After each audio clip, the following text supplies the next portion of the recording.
di bawah Mahkamah Sivil. Itu pertama. Keduanya, kes ini berbeda dengan kesalahan jenayah liwat. Ini laporan saya adalah bersabit kes qazaf. Akhirnya, Anwar terpaksa memohon Mahkamah Tinggi Syariah mengeluarkan perintah supaya pihak pendakwa meneruskan pertuduhan qazaf terhadap Saiful. Mengikut Al-Quran, orang yang menuduh itu kena membawa 4 orang saksi yang adil. Itu by Quranic injunction. So kita tak pertikailah. Allah, kehendak Allah. Okay? Orang yang menuduh, ya.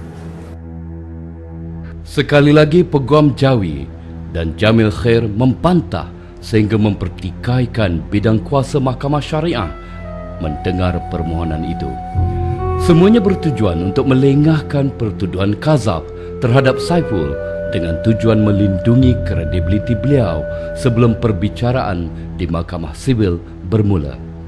Jika Saiful disabit atas tuduhan qazaf oleh Mahkamah Syariah, segala keterangannya sudah tentu tidak bernilai di Mahkamah Sivil. Justru UMNO melakukan usaha terancang untuk melengahkan pertuduhan qazaf terhadap beliau. Usaha gigi Anwar untuk mendapatkan keadilan di bawah undang-undang Islam mendapat sokongan ulama tersohor antarabangsa. Pengerusi Persatuan Ulama Sedunia, Syekh Dr. Yusuf Al-Qardawi misalnya, mahu membawa kes fitnah terhadap Anwar ini ke sidang Jumhur Ulama Antarabangsa. Syekh Qardawi amat menyokong penuh supaya kes ini jangan ditangguh-tangguhkan lagi. Hendaklah segera diselesaikan dengan pendekatan syariah. Dan kalau ada mahkamah tertinggi di syariah di Malaysia, hendaklah diserahkan kepada mahkamah tertinggi syariah di Malaysia tanpa sebarang penangguhan. Kerana sudah Anwar, kata Syekh Qardawi, sudah mengalami kesengsaraan jiwa, kesengsaraan pemikiran, kesengsaraan keluarga, ya, kesengsaraan politik, ya. Pokoknya beliau itu berada dalam keadaan yang diserang oleh pihak-pihak yang tidak bermoral. معاش المسلمون أكثر من شهر في هذه المحنة قبل أن ينزل الوحي ويبرئها قل إن الذين جاءوا بالإثم. Ayat-ayat yang menyatakan tentang fitnah ini dimulakan oleh golongan munafikin, ya, memang sangat banyak, tetapi Allah Subhanahu Wa Taala mendedahkan, ya, tipu daya mereka dan khianat mereka. اسمه حديث الإفك. الإفك يعني الكذب المختلق الذي لا أصل له.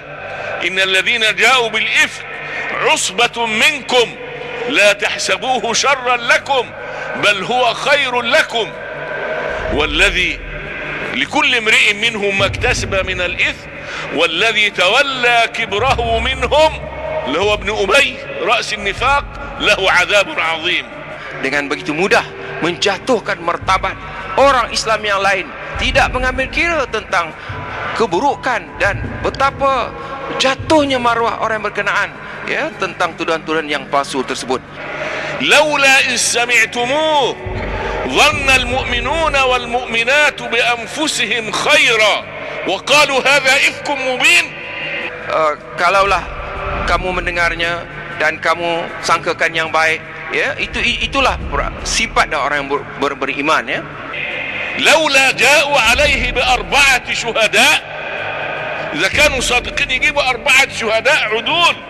Dan juga disebutkan alangkah baiknya jika ditampilkan 4 orang saksi, ya, terhadap tuduhan-tuduhan berkenaan. فإذ لم يأتوا بالشهداء فأولئك عند الله هم الكاذبون. Kalau mereka itu tidak mendatangkan saksi, فأولئك هم الكاذبون, itulah orang-orang yang dusta. ولولا فضل الله عليكم ورحمته في الدنيا والآخرة لمسكم فيما أفضتم فيه عذاب عظيم إذ تلقونه بألسنتكم وتقولون بأفواهكم ما ليس لكم به علم وتحسبونه هينا وهو عند الله عظيم. Kalaulah tidak kerana kurnia Allah kepada orang-orang Islam, ya sudah pastilah ya mereka akan terpesona dan terpedaya dan hancur dengan fitnah-fitnah tersebut. Bagi yang mengenal mangsa fitnah terancang ini, keunggulan watak dan komitmen beliau terhadap perjuangan menegak kebenaran adalah mukadimah pembelaan. Syekh Dr. Taha Jabir mengumpamakan fitnah terhadap Anwar ini sebagai episod kejam yang pernah digunakan oleh Parti Ba'ath atau Nasionalis Iraq terhadap para pejuang dan pemimpin gerakan Islam. Pemimpin gerakan Islam Iraq, almarhum Syekh Muhammad Mahmud Al-Suaf dan Syekh Abdul Aziz Al-Badri dilemparkan oleh pengikut komunis dengan pelbagai dakwaan dan tuduhan hingga kedua-dua mereka tidak dapat membela diri untuk membersihkan nama baik dan maruah. Kini episod ini berulang lagi di Malaysia. Namun alhamdulillah, kali ini dunia Islam lebih sedar tentang apa yang berlaku. Fitnah terhadap Anwar Ibrahim mendapat perhatian dunia. Ulama dan intelektual Islam berusaha memperbaiki keadaan. Kes ini jadi bahan perbicaraan menurut ajaran Al-Quran. Ulama dan pemikir Islam seperti Dr. Tariq Ramadan dan tokoh Ma'al Hijrah Malaysia bagi tahun 1431, Syekh Dr. Wahbah Mustafa Al-Zuhaili amat jelas dengan makar atau konspirasi yang berlaku kini. Dunia tahu. Cuma yang malangnya ialah pihak berkuasa Islam di Malaysia masih enggan mengambil iktibar daripada pandangan seluruh dunia. Menterinya masih berjiwa kerdil dan tidak mahu peraturan qazaf yang ditetapkan oleh Allah dilaksanakan sehingga Mahkamah Sivil membicarakannya. Pembelaan Al-Quran sudah ada. Kini apa yang dituntut ialah kekuatan dan kekentalan iman umat untuk melaksanakan tuntutan Allah yang jelas dan nyata.